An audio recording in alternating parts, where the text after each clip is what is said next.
a été ratifié en 2018. Un des piliers de cet accord de Paris est une contribution déterminée au niveau national, CDN en sigle, une contribution à l'action climatique évaluée tous les 5 ans. La CDN définit les objectifs nationaux de réduction et d'atténuation des émissions de gaz à effet de serre. Néanmoins, l'évaluation de la première CDN 2015-2020 au Burundi a montré que le taux de réalisation est faible.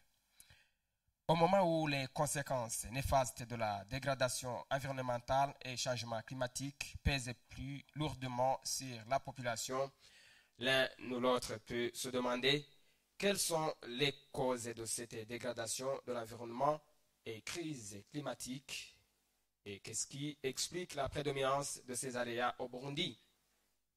Pourquoi la CDN, considérée comme résilience, adoptée par le Burundi en 2015 lors de la COP 21, en vue de s'adapter et atténuer les effets dus au changement climatique et dégradation de l'environnement, n'a pas abouti à des résultats attendus?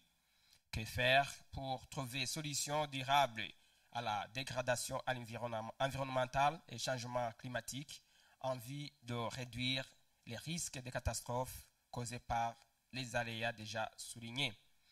Qu'est-ce qu'on peut demander pour que la CDN contribue à la résilience, surtout en ces jours de la tenue de la COP 27 en Égypte?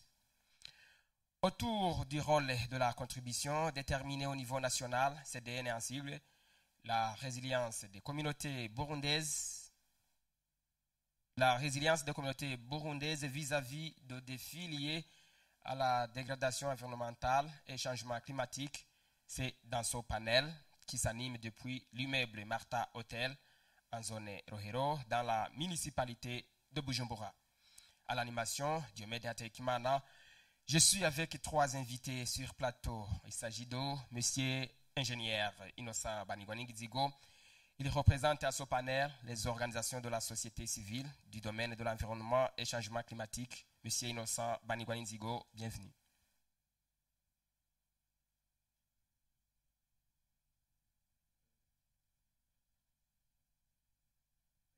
Merci de me donner la bienvenue dans ce panel.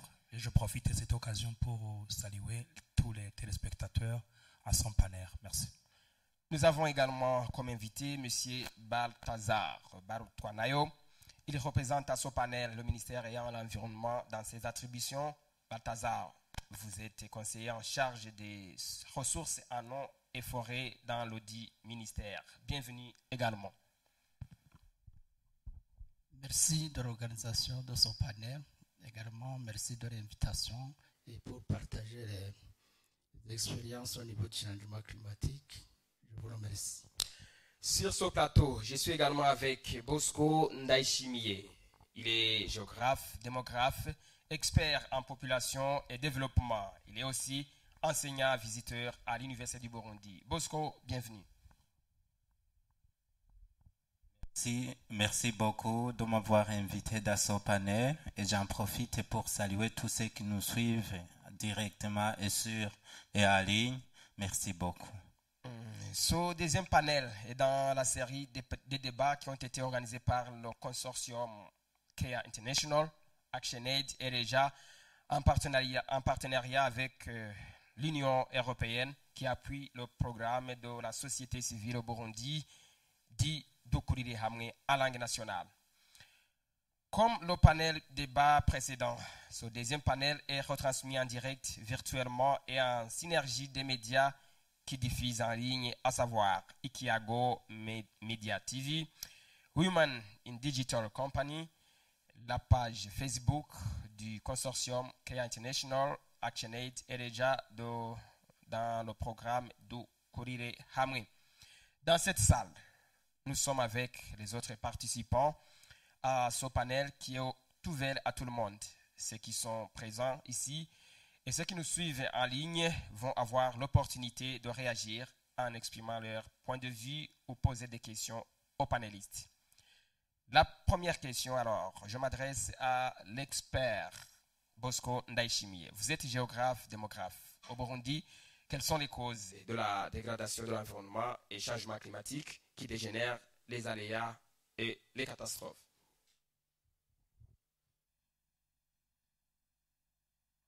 Merci beaucoup pour la question que vous venez de me poser.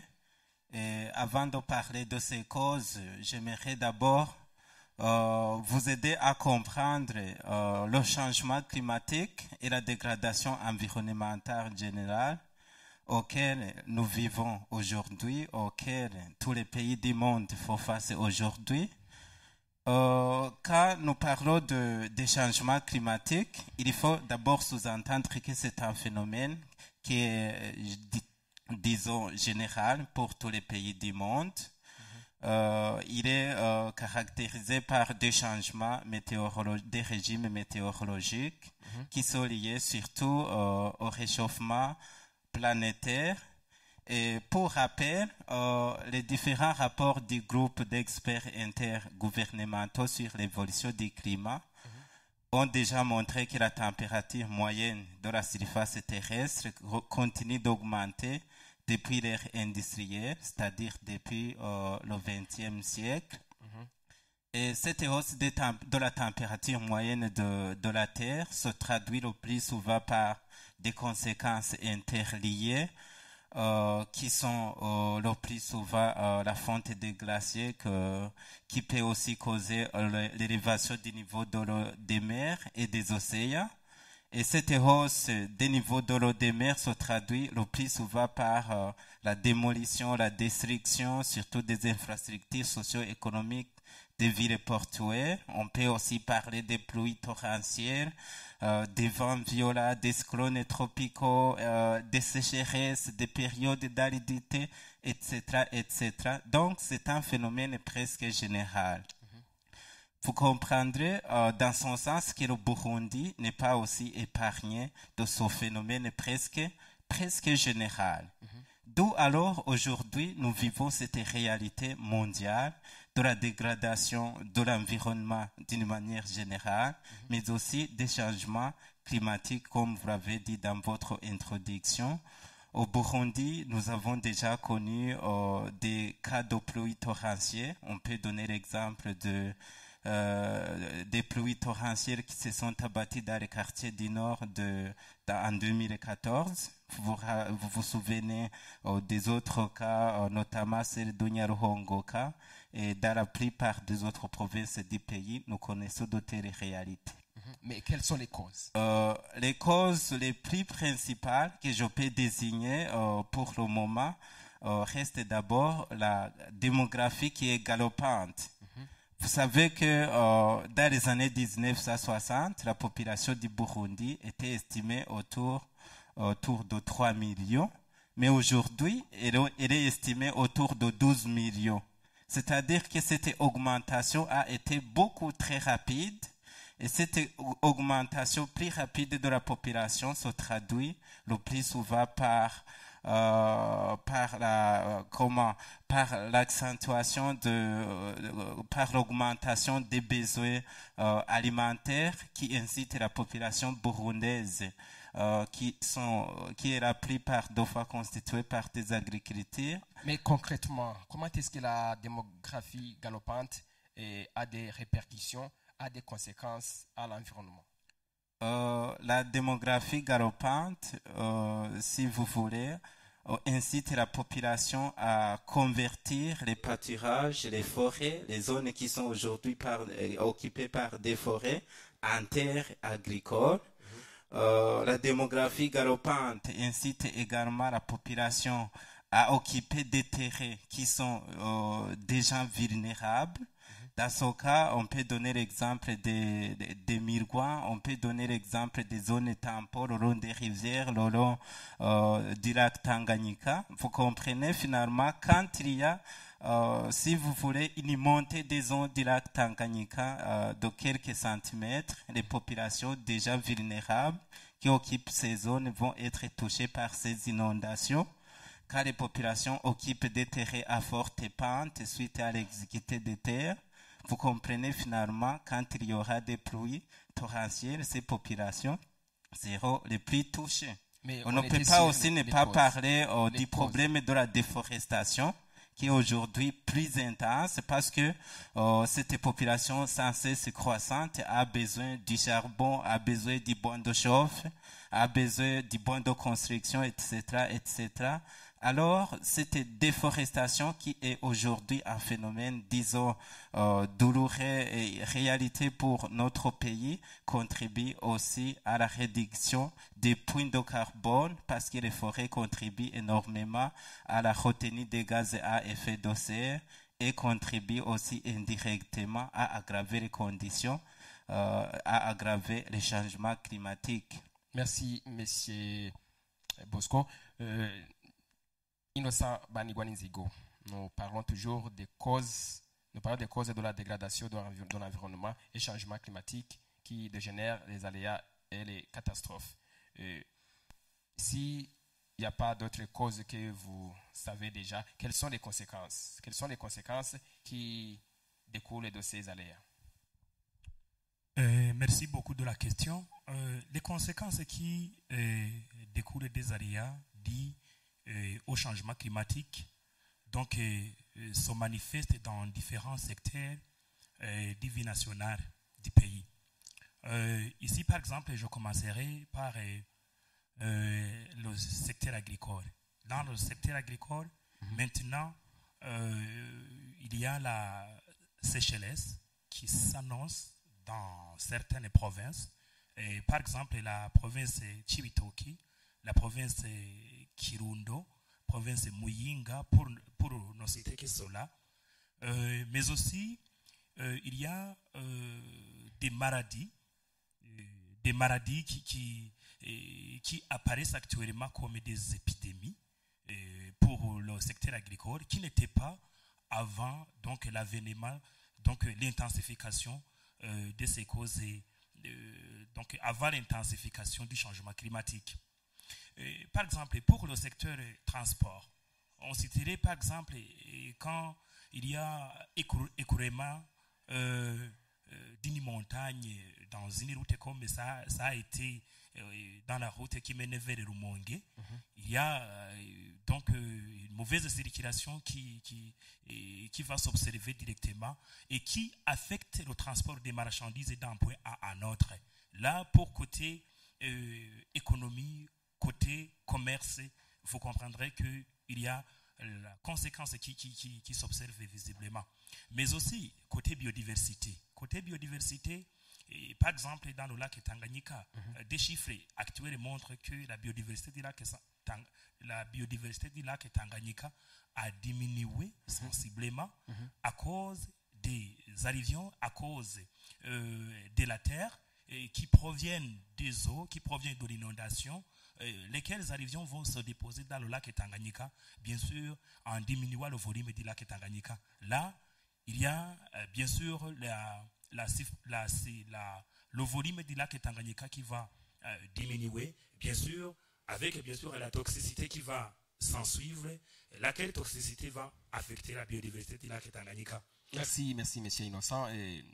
Bosco vient de parler des causes. Il a parlé de la démographie galopante et la déforestation. Et vous parlez des conséquences. Alors, qu'est-ce que le gouvernement devrait faire, mais qui n'a pas été fait pour faire face ou relever les défis du secteur environnemental? Bon, à ce niveau-là, avant d'arriver sur la question, je dois avouer que dans ce domaine, le gouvernement quand même a fait quelque chose, notamment en s'engageant dans la contribution déterminée au niveau national, en mettant les actions prioritaires pour faire face aux effets néfastes des changements climatiques. Dans ce document, je dirais que c'est un engagement de référence qui a pris naissance depuis la COP 21 qui s'était déroulée dans la ville française de Paris en 2015. Et c'est là où le gouvernement a montré vraiment je dirais, la volonté de faire face aux effets néfastes du changement climatique au Burundi, en précisant que cette volonté va passer à travers les objectifs conditionnels et les objectifs inconditionnels qui se trouvent dans ce document appelé communément contribution déterminée au niveau national. Là, alors dans ce document, vous trouverez que le gouvernement s'est donné de 2015 à 2030 qu'il y aura une conversion, par exemple dans le domaine agricole, qu'il y aura conversion de l'usage des engrais minéraux pour bien sûr transiter, pour donc migrer vers l'usage des engrais organiques qui ne nuisent pas sur la terre. Et pour le secteur énergie, le gouvernement s'est donné dans ce document que donc on va promouvoir l'utilisation donc de l'énergie verte, donc qui ne nuisait pas l'environnement. Donc il y a d'autres secteurs. On était sur ce que le gouvernement devrait faire, mais qui n'a pas été fait. Alors, dans ce document, donc en répondant à cette question, je m'appuie beaucoup sur ce document parce que c'est un document de référence. Ce que le gouvernement n'a pas fait, je dirais que pour les parties prenantes qui devraient intervenir pour la mise en œuvre des actions qui sont dans ce document, nous avons trouvé qu'il y a des parties prenantes qui n'ont pas prise en compte. Mais avant d'arriver à la CDN, on était sur les causes de la dégradation environnementale et changement climatique. Bosco a parlé de démographie galopante, déforestation, et vous avez parlé des conséquences. À ce niveau, qu'est-ce qui devait être fait au niveau du gouvernement, mais qui n'a pas été fait avant de parler de la CDN? Bon, pour le gouvernement, je dirais que il y a, par exemple, manque d'une loi spécifique sur le changement climatique. Nous n'avons pas, par exemple, le code du changement climatique qui réglemente les actions en rapport avec le changement climatique. Là, nous trouvons que c'est un défi parce que tout partenaire qui veut contribuer dans ce secteur devrait donc utiliser cet outil que je qualifie primordial en ce qui est de la résilience aux effets néfastes du changement climatique. Autre chose, c'est que le gouvernement, pour les documents, je dirais stratégiques, qui sont maintenant disponibles, ils ne sont pas traduits en Kirundi. Alors que la plupart des intervenants sur cette problématique de changement climatique, les communautés à la base ne comprennent pas les langues étrangères. Je dois signaler que même l'article 5 de la Constitution burundaise précise que tous les textes réglementaires doivent être donc traduits en langue nationale pour aider bien sûr les Burundais à comprendre. Je citerai les deux éléments qui sont vraiment les éléments importants qui devraient être mis en place avant pour bien sûr aider toutes les parties prenantes à contribuer efficacement contribuer efficacement dans ce domaine changement climatique et faire face aux effets néfastes de ce changement climatique. Merci, M. Innocent. M. Balthazar, vous représentez le ministère ayant l'environnement dans ses attributions et à ce panel. Vous avez suivi les causes de la dégradation environnementale et changement climatique que l'expert ici a évoqué. Tout de suite, le représentant de la société civile œuvrant dans le secteur de l'environnement vient de signaler les conséquences des aléas qui sont causés par ces changements climatiques. Au niveau du gouvernement, quel a été le rôle du ministère que vous représentez ici dans la prévention et la réduction des effets dus au changement climatique et dégradation environnementale? Merci de m'accorder la parole. Mais en premier lieu, je voudrais compléter mes collègues. Comme ils l'ont dit, les causes liées au changement climatique, ce sont, comme ils l'ont dit, ce sont les émissions de gaz à effet de serre. Quand ces émissions émettent les gaz, ils arrivent quelque part au niveau de l'atmosphère et ça couvre l'atmosphère. Et les rayons solaires qui devraient arriver au sol n'atteignent pas le sol. Et quand il y a le réchauffement, il y a l'augmentation de la température. Et ce qui accompagne avec les effets liés au changement climatique, liés à la montée de la température. Soit quelque part il y a les inondations, soit quelque part il y a la sécheresse. En fait, il y a les perturbations climatiques. Et ces causes, comme Bosco l'a dit, il y a l'augmentation de la population à la recherche des moyens de subsistance ou bien à l'utilisation d'autres produits qui sont plus nécessités pour la survie de l'homme. Il y a les industries. Les industries émettent beaucoup de gaz à effet de serre. Quand il y a beaucoup d'émissions de gaz à effet de serre, vous entendrez qu'il y a ce problème de l'augmentation du réchauffement planétaire. Je dis les industriels émettent beaucoup. Il y a également les autres les déchets au niveau de l'agriculture et l'élevage. Il y a les émissions au niveau de la déforestation, de la dégradation des forêts. Il y a les gaz qui sont nécessaires, le CO2 qui devrait être atténué, ces émissions de gaz à effet de serre. Quand il n'y en a pas, il y a l'absence de CO2 quelque part dans la nature. De toute façon, les causes sont nombreuses. Vous qui représentez le ministère et l'environnement dans ses attributions, Innocent a parlé du manque d'une loi spécifique. Aussi du document non traduit en langue nationale. Vous qui représentez le ministère ici, pourquoi ces défis restent toujours alors qu'il y a le ministère ayant l'environnement dans ses attributions? Quand il a dit les lois qui ne sont pas traduites en langue nationale, donc le Kirundi, vous savez que la langue nationale de travail, c'est le français. Mais on a changé actuellement, il y a des documents donc, qui sont traduits en Kirundi. Vous pouvez trouver les codes, une partie en français, une autre partie en Kirundi. Et ce qui est en train de dire au niveau des politiques, vous pouvez avoir les lois qui sont parties en français, une autre partie en Kirundi. Au niveau également... il a parlé également d'une loi spécifique. Oui. Au niveau des lois, il y a le code de l'environnement. Il y a également la politique de l'environnement qui est en train d'être élaborée. Il y a le code de l'eau, il y a le code lié à la biodiversité, il y a le code lié à l'assainissement, il y a des textes réglementaires qui sont là, et même les textes actuels où on trouve les changements climatiques.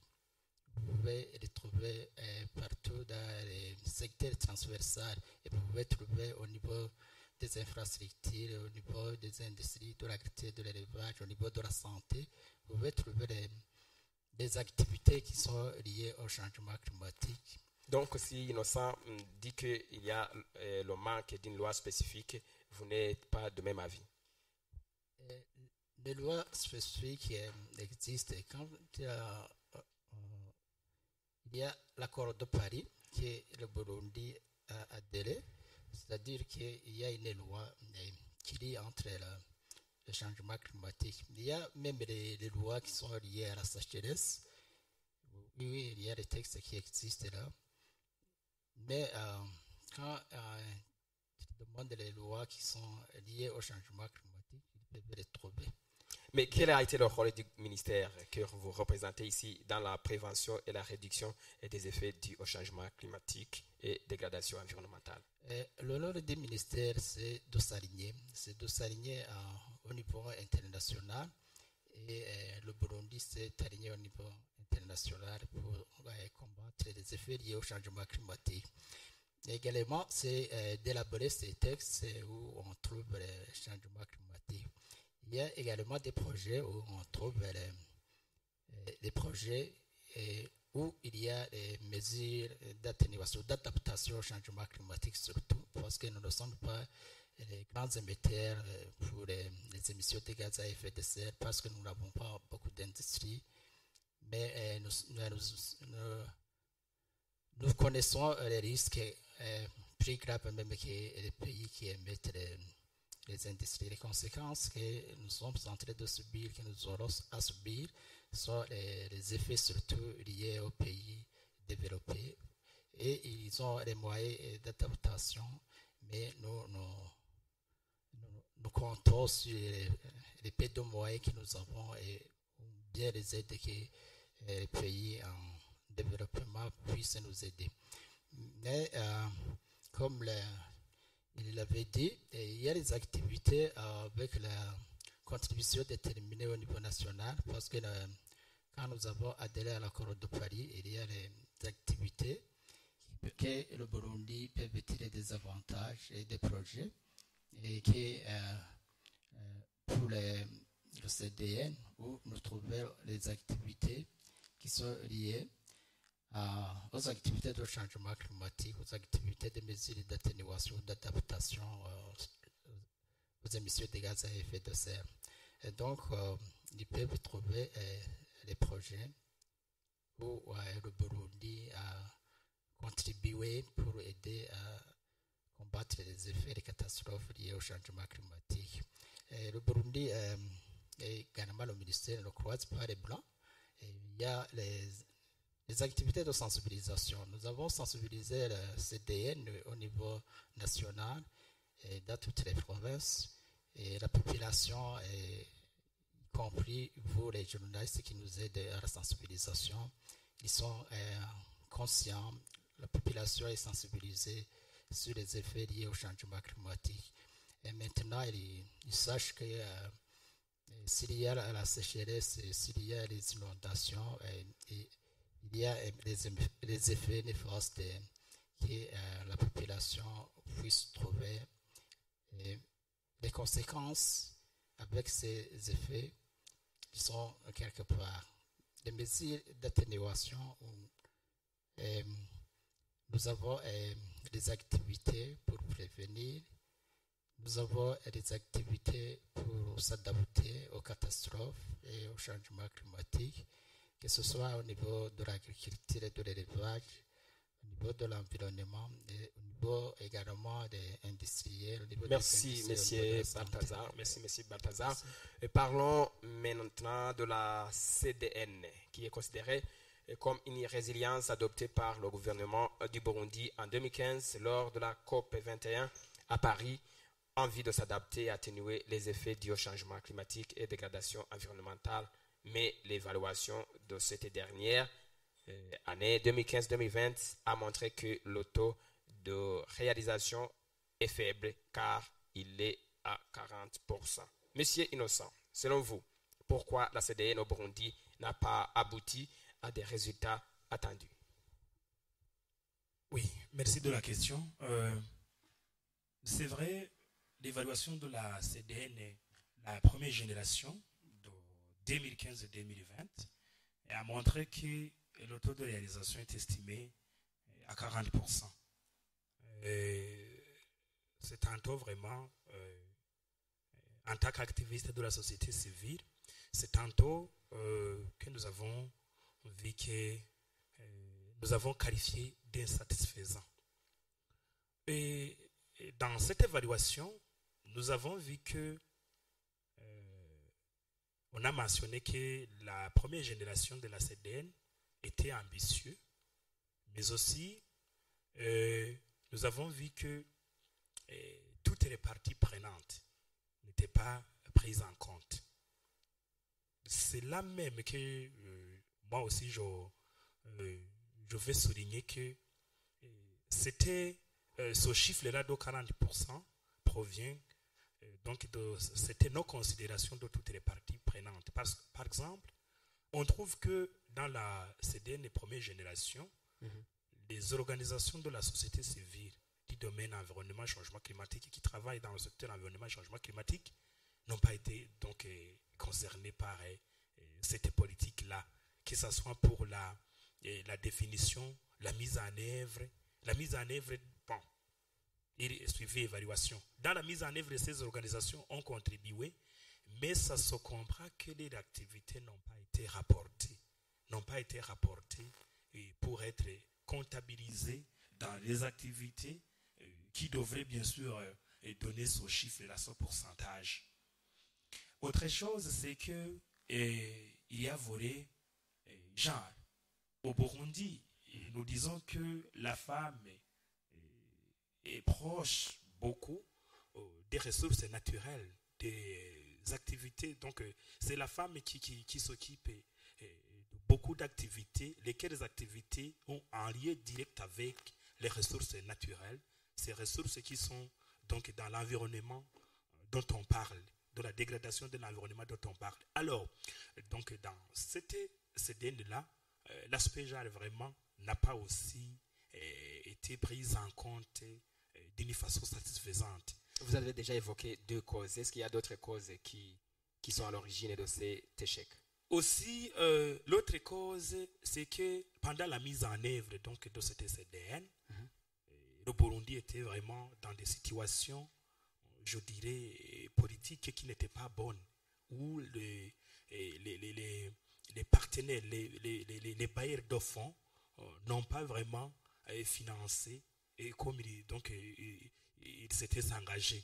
Et là aussi, le faible taux de mobilisation de fonds a été vraiment la cause qui a fait que la CDN première génération n'a pas même abouti à 50% de taux de réalisation.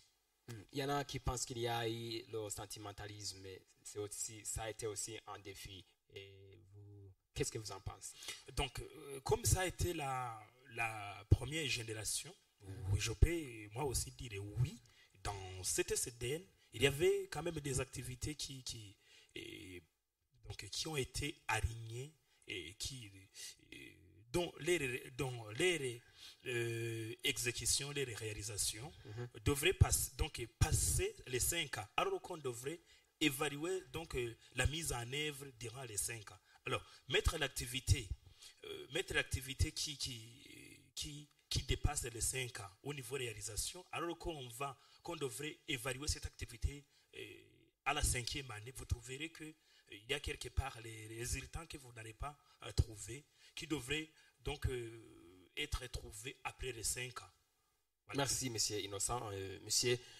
Bosco, nous sommes toujours sur la CDN. Quelles sont les causes? Innocent vient d'évoquer quelques défis, à savoir la non-inclusivité de toutes les parties prenantes dans la mise en œuvre. Il apparaît aussi de la faible mobilisation des fonds, la période politique que le Burundi vient de traverser, le sentimentalisme aussi. Et vous, avez-vous d'autres causes que vous avez constatées?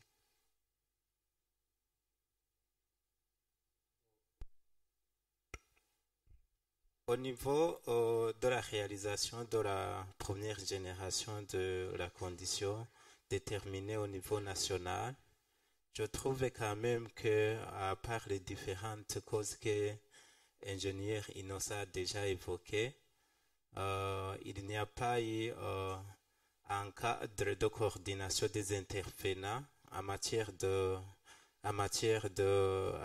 du changement climatique ici au Burundi.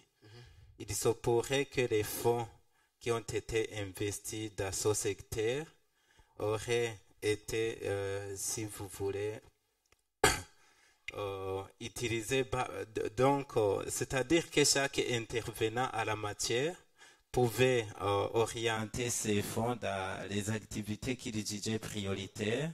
S'il y avait vraiment un cadre de coordination de toutes les interventions en matière du changement climatique, en matière de la réalisation des activités qui étaient prévues dans cette CDN, il se pourrait que le taux de réalisation pourrait être augmenté. Merci. M. Bosco. M. Balthazar, parmi les causes de l'échec de la CDN, évaluer le représentant des organisations de la société civile ici présent, il est dans ce secteur de l'environnement. Il vient de souligner les différentes causes Monsieur Bosco vient aussi d'ajouter une autre cause. Qu'est-ce que c'est le gouvernement, apparemment c'est le gouvernement qui devrait éviter ces défis. Vous représentez ici le ministère ayant l'environnement dans ses attributions. Quelle est votre réaction? Prenons encore la parole. Et, quand on dit qu'il y a eu l'échec, en 2015, c'est-à-dire c'était la première CDN qui a eu lieu, mais l'élaboration de la CDN a été trop ambitieuse. Si je pourrais donner l'exemple au niveau de l'agriculture, réduire progressivement à 100% l'utilisation des engrais minéraux en remplacement des engrais organiques. 100%. Est-ce que vous voyez que c'était réaliste? Ça ne devrait pas être réaliste à réduire les engrais minéraux à 100% et les remplacer par les engrais organiques. Vous trouvez que c'est pratiquement impossible. On avait fixé également l'objectif, par exemple, de ne pas utiliser les charbons de bois, c'est-à-dire à 100% également, à ne pas utiliser charbon de bois. Donc, c'est-à-dire on devrait remplacer le charbon de bois par notre substitut pour la cuisson, alors que la population, toute la population a besoin de cuire les aliments et d'autres sources d'énergie avec la population burundaise. Vous voyez que c'est pratiquement impossible. À 100%, c'est pratiquement impossible. On avait également fixé l'objectif d'avoir l'énergie. Mais si vous dites que c'est pratiquement impossible, alors que dans d'autres pays, c'est possible. Même si dans d'autres pays que c'est possible, c'est-à-dire ils ont d'autres produits de substitution, c'est-à-dire ils utilisent les gaz. Est-ce qu'au Burundi, le gaz ne peut pas être introduit? Est-ce que pour avoir ce gaz, c'est facile? Je trouve que ce n'est pas facile, même les pays qui utilisent les gaz pour l'énergie, pour la cuisson, ils ont des problèmes actuellement. Vous avez entendu là, en Europe, quand il y a des problèmes avec la Russie, vous avez entendu les pays qui se lamentent. Mais dans les villes, si vous voulez, même dans d'autres pays limitrophes, même en Tanzanie, j'ai vu qu'ils utilisent les gaz dans la ville de Dar es Salaam. Et en ville, c'est là où, avec les problèmes liés aux effets des gaz, c'est là où il y a des difficultés même dans les centres urbains pour l'utilisation de l'énergie, pour la cuisson, pour avoir d'autres sources d'énergie. Vous voyez qu'en milieu urbain, ce n'est pas facile. Merci, M. Balthazar. Je vous rappelle que nous sommes avec trois invités, à savoir l'ingénieur Innocent Banigwalinzigo. Il représente à son panel les organisations de la société civile du domaine de l'environnement et changement climatique. Je suis également avec Balthazar Barutwanayo. Il représente à son panel le ministère ayant l'environnement dans ses attributions. Il est aussi conseiller en charge des ressources en eau et forêts dans le dit ministère. Je suis également avec Bosco Ndaishimiye.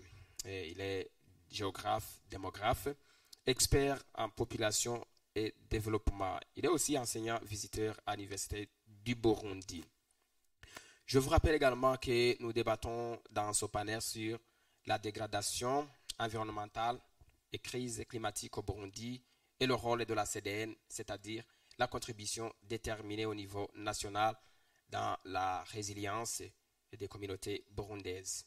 Je rappelle aussi aux participants présents ici et ceux qui nous suivent en ligne et en direct qu'ils vont bientôt avoir l'occasion de poser des questions aux panélistes. Mais avant de donner cette opportunité aux participants, je m'adresse à Bosco, qui est expert, géographe, démographe.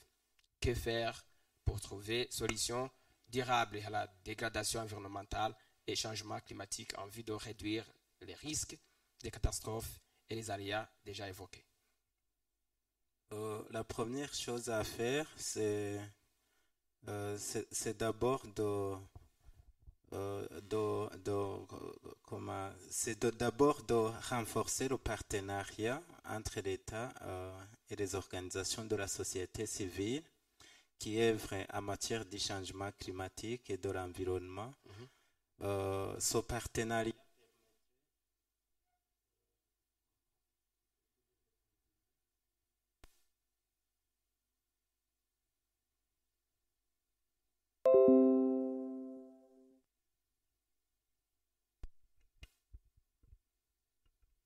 Merci beaucoup. Alors, je disais que comme solution, d'abord, il fallait renforcer le partenariat avec le gouvernement et les organisations de la société civile qui œuvrent dans le domaine de l'environnement et du changement climatique, surtout pour mobiliser des fonds nécessaires à la réalisation des activités qui sont prévues dans la condition déterminée au niveau national. Une autre chose que je devrais aussi souligner ici, c'est que le gouvernement burundais dispose de très bons textes juridiques et législatifs. Il fallait que ces textes, il fallait que les engagements que le gouvernement, que le pays s'est déjà donné à travers ces textes. Même si Innocent a dit qu'il y a un manque de loi spécifique. D'accord, c'est ça ce que je voulais aussi dire. Donc, il fallait que les engagements qui sont déterminés à travers ces textes soient honorés. Et surtout, avoir que la plupart des textes sont généraux. Le représentant du ministère a parlé des codes de l'environnement, code forestier, code foncier, etc., etc. Ce sont des textes, disons, globaux qui servent de référence. Il fallait qu'il y ait aussi d'autres textes d'application qui rendent opérationnels ces textes juridiques et légaux dont nous disposons ici dans notre pays.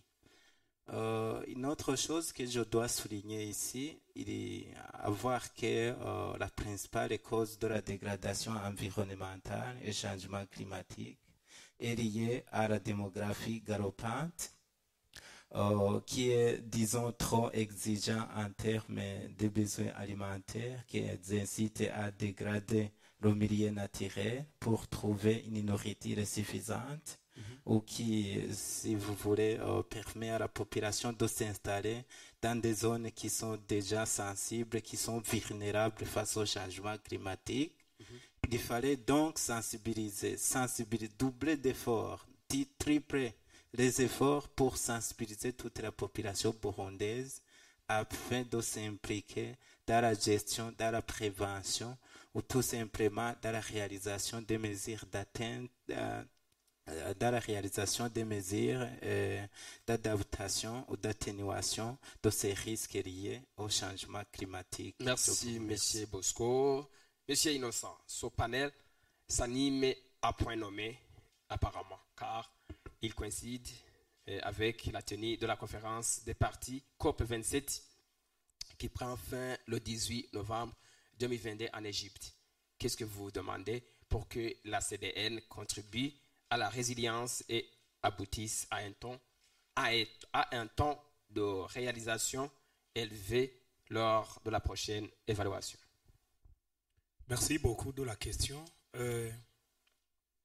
Là, je dois partir de la coordination de tous les intervenants en matière de changement climatique. Parce que avec la coordination, nous allons cheminer vers la mobilisation des fonds ensemble.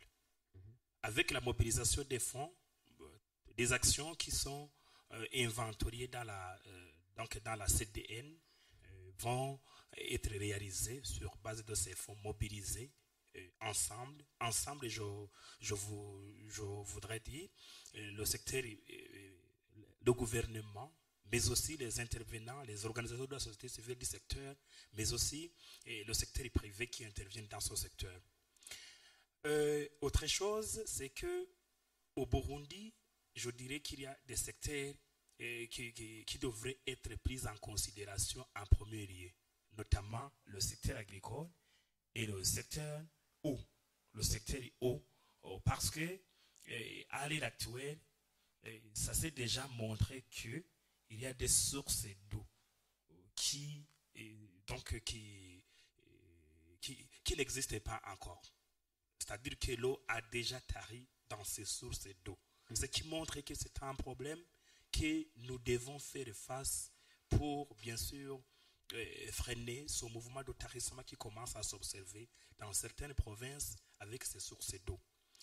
Autre chose, et pour bien sûr augmenter ce taux de réalisation, c'est que nous demandons que le gouvernement rapporte les activités qui ont été prises qui ont été faites par les organisations du secteur. Parce que ce qui est observé, c'est que les organisations de la société civile de ce secteur n'ont pas été prises en compte, comme je l'ai déjà signalé, dans cet engagement que je dirais national jusqu'à aujourd'hui, un engagement national au niveau changement climatique au Burundi. Alors, le fait de considérer les organisations de la société civile dans la mise en œuvre, dans la définition, mise en œuvre, suivi évaluation, ça va augmenter, bien sûr, ce chiffre. Merci, Monsieur Innocent. Monsieur Balthazar, vous avez suivi les propositions de l'expert démographe, géographe Bosco, de ce qu'il faudrait faire pour trouver solution à la dégradation de l'environnement et changement climatique qui dégénère des aléas et les catastrophes. Quel est l'engagement du ministère en charge de l'environnement que vous représentez ici? L'engagement du ministère a d'abord commencé quand il y a la sensibilisation de la CDN. La CDN en 2020, c'était pour que tout le monde puisse prendre conscience. Prendre conscience des changements climatiques qui nous guettent, également trouver les activités, de voir les activités que l'on peut faire pour faire face à ces changements climatiques. Même si on a dit il y a les activités qui entrent dans le cadre du pays, ce sont les activités avec l'objectif conditionnel, inconditionnel plutôt, où ce sont les moyens pour atteindre ces objectifs.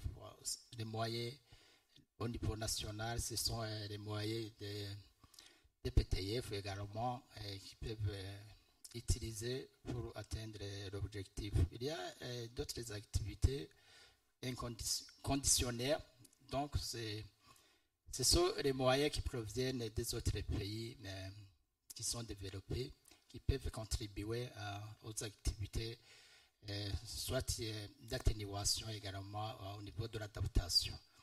Et nous lançons un appel à tout le monde, tout un chacun, également au niveau des partenaires techniques et financiers, de s'aligner à la CDN pour atteindre les objectifs. Justement, nous parlons de la CDN et tout de suite, vous avez suivi les propositions d'Innocent Banigwa Ninzigo en ce qui concerne la CDN, la réussite du taux de la CDN. Et quel est l'engagement du ministère pour accroître ou augmenter ce taux de réalisation lors de la prochaine évaluation de la CDN? Nous sommes fixés les objectifs. Les objectifs que nous sommes fixés se trouvent dans le document de la CDN.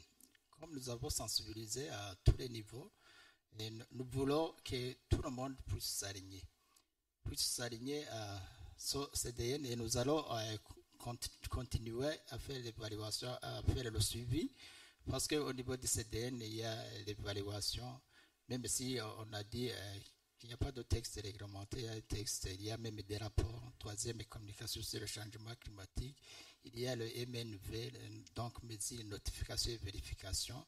C'est ça même qu'on évalue pour la CDN. Après 5 ans, on évalue la CDN. On va voir les résultats, où nous sommes, où nous allons, et puis au niveau de l'évaluation, nous allons trouver que nous avons atteint les objectifs. Mais au niveau du ministère, êtes-vous inquiet du taux précédent de 40%? le taux est de 40%. Nous avons dit qu'il y a des activités qui ont été réalisées, mais que nous n'avons pas les mesures pour l'évaluer. C'est ça, en fait, quand j'avais dit réduire l'utilisation des engrais minéraux à 100%. Est-ce qu'on a l'évaluation? C'est ça où nous avons des difficultés pour évaluer est-ce que l'engrais organo-minéraux fourmis, est-ce que c'est combien en pourcentage? Et également au niveau de l'utilisation du charbon de bois, il y a les foyers améliorés. On avait dit d'enlever tous les fours, y compris les fours qui utilisent les charbons de bois pour faire la cuisson. Merci, monsieur Balthazar. Ce qui est évident, c'est que toutes les parties prenantes sont inquiètes de ce taux de 40%. Et probablement, il y a la volonté d'accroître ce taux de réalisation lors de la prochaine évaluation de la CDN. Pardon, j'allais dire qu'il y a les domaines d'activité où nous avons même dépassé ce qui était prévu au niveau de la forestation. Et d'ailleurs, c'est au niveau des forêts qui réduisent les émissions de gaz à effet de serre. On a même un surplus. C'est-à-dire, c'est d'ailleurs là, quand on parle de 40%, c'est là où on a vraiment l'évaluation, où nous avons vérifié l'objectif. Sinon, dans d'autres domaines, on n'a pas vraiment des données qui sont fiables pour dire quel objectif a été atteint, comme je vous l'ai dit. Mais au niveau du ministère, nous sommes en train de voir comment changer, parce que en 2015, c'était la première CDN, je l'ai dit, mais en 2020, nous voulons avoir des changements également, avoir des données qui sont fiables quand on va faire l'évaluation. Nous allons vraiment, comme les autres PTF l'ont dit, nous allons avoir des données qui sont fiables. Sinon, au niveau du CDN 2015, il y a eu des difficultés pour faire l'évaluation. Merci Balthazar. Voilà, chers téléspectateurs et participants présents ici, nous approchons la fin de ce panel. Là où vous n'avez pas été convaincu, c'est votre moment de poser des questions aux panélistes ou exprimer vos contributions et vos ajouts sur les réponses déjà données. Je ne sais pas s'il n'y a pas eu de réaction de ceux qui nous suivent en ligne. Côté réalisation, vous pouvez nous aider. Sinon, les participants présents ici peuvent poser leurs questions tout en précisant à qui vous vous adressez.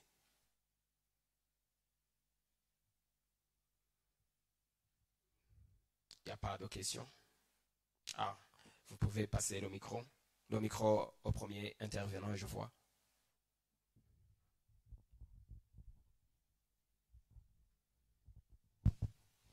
Merci de m'accorder la parole.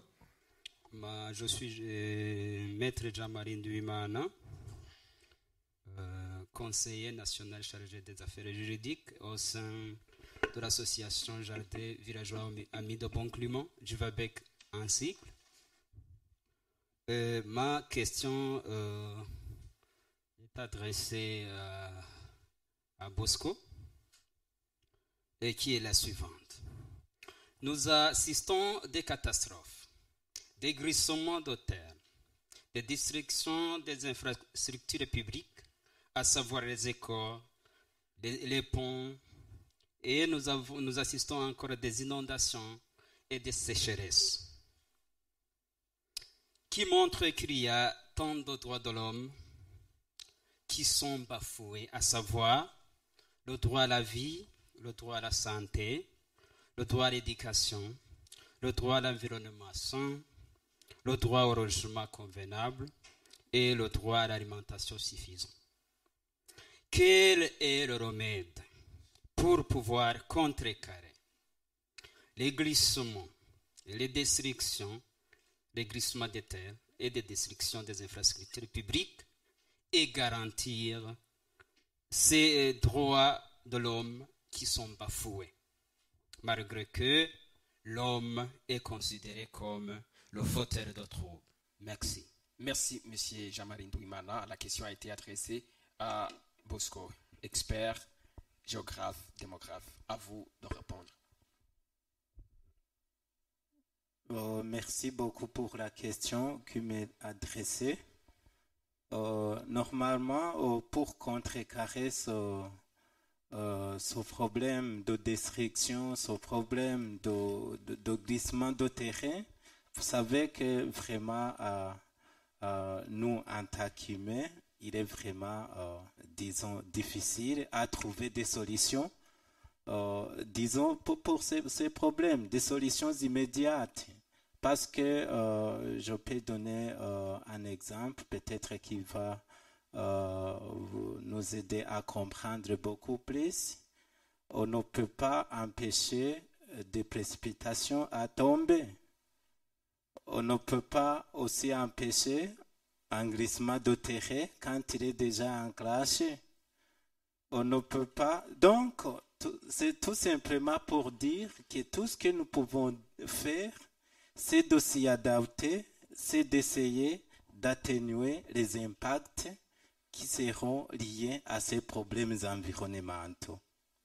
Alors, pour ce problème de glissement de terrain, par exemple, des inondations pour les terrains à pente très douce, vous avez déjà observé des inondations répétitives dans la plaine d'Olimbo surtout, à Gatumba, Kajaga et un peu partout ailleurs dans la plaine d'Olimbo. On peut aussi observer des érosions des sols pour les terrains à forte pente. Donc, pour ces cas des inondations, des pluies torrentielles, des vents violents, des glissements de terrain, la seule chose à faire, c'est de faire quoi? C'est de limiter les impacts qui peuvent être causés par ces phénomènes. Alors, dans ce cas, pour limiter ces impacts, on peut par exemple déconseiller la population pour ne pas s'installer dans ces zones qui sont déjà vulnérables, ou tout simplement limiter les activités économiques qui sont exercées dans ces zones. Une autre chose liée au moment des infrastructures socio-économiques dont vous avez parlé, comme les ponts, les maisons, les écoles qui sont quelquefois détruites par les vents violents ou les pluies torrentielles. Dans ce cas, ils sont aussi liés, par exemple, à nos économies qui sont également faibles. Donc, pour trouver une solution durable à tous ces problèmes, il serait sage, si vous voulez, de mobiliser assez de fonds, d'abord pour construire des infrastructures modernes et durables qui peuvent résister à ces intempéries climatiques. Merci, Monsieur Bosco. Mais je voudrais donc dire que la solution la plus durable est de priver, si vous voulez, et de conseiller à la population d'adopter des mesures préventives qui ne les exposent pas à ces impacts liés au changement climatique, dont les inondations, dont les glissements, dont les vents violents, etc., etc. Merci, Monsieur Bosco. Apparemment, il n'y a pas d'autres questions. Voilà, mesdames et messieurs, chers téléspectateurs et auditeurs, c'est par ici que nous clôturons ce débat panel qui était centré sur la dégradation de l'environnement et le changement climatique au Burundi et le rôle de la CDN, c'est-à-dire contribution déterminée au niveau national dans la résilience des communautés burundaises. Vous avez suivi les pistes de solutions proposées pour s'adapter et atténuer les effets dus au changement climatique et dégradation environnementale au Burundi. Espérons que ces propositions apporteront une valeur ajoutée dans ce secteur de l'environnement qui est transversal à plusieurs secteurs qui forment la vie de la population burundaise, la biodiversité et l'écosystème. Sur ce plateau, nous étions avec 3 panélistes, à savoir M. Innocent Banigouaninzigo, il représente à ce panel les organisations de la société civile du domaine de l'environnement et changement climatique. Monsieur Innocent Banigouaninzigo, je vous remercie pour avoir répondu présent à ce panel. Merci à vous, merci aux participants et plus particulièrement aux autres panélistes à ce débat qui était riche, mais aussi aux téléspectateurs qui étaient avec nous pour bien sûr suivre nos interventions respectives. Merci encore. Merci également. Nous étions également avec M. Balthazar Barutwanayo. Il représente à ce panel le ministère ayant l'environnement dans ses attributions. Balthazar, vous êtes conseiller en charge des ressources en eau et forêt dans l'audit ministère. Je vous remercie également pour avoir répondu présent à ce panel. Je vous remercie également. Nous incitons à tout le monde et aux parties prenantes de la mise en œuvre du CDN pour faire face au changement climatique et la prise en compte du changement climatique dans tous les secteurs, parce que c'est transversal.